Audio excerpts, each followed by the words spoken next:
Bryan and Brian 2. Both Bryans were excited by the prospect of their first airplane flights, while both sets of parents were rather apprehensive concerning the same. Bryan had traveled from North Cape to the Bluff and handled multiple car and ferry rides from the Browns' home in Wellington to his grandparents in Christchurch, but a 10-hour automobile trip during which Bryan would regale his parents with quaint observations such as, "Why we get on boat?" or "Why Grandma live far away?" was a decidedly different kettle of Tamaray than the 24 hours required to fly from Wellington to Puerto Vallarta. Bryan, being an admirably active 3-year-old, had Mary and Zach feeling worriedly apprehensive concerning the prospect of Bryan being trapped inside an airplane for 13 hours as they winged 6,500 miles from Auckland to LA with its attached 21-hour time zone difference, and were wondering how difficult it would then be to convince their son that the trip from LA to their destination was a short 3-hour hop, skip, and jump away. Of course, if Bryan's parents were scared, then Bryan's folks were terrified.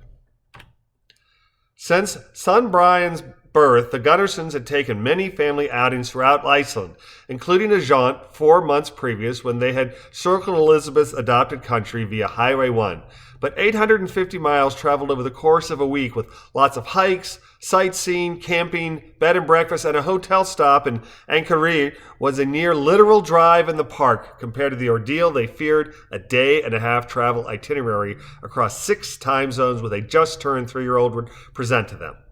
Apprehension ruled, but, like generations of fools before them, onward the couples plunged in spite of apocryphal angelic admonitions.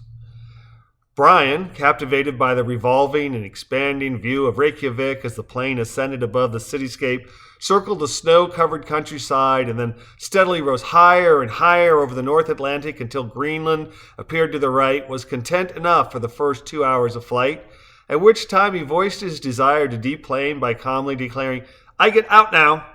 His initial calm became ever more pleading as the Boeing 767 made her great circle southwestward until Bryan's 37th declaration of, "I get out now," was heard by most passengers within 10 rows of the Gunnarsons, as it was emitted in far shriller and more emphatic tones, and in a decidedly louder voice than the previous 36 protestations.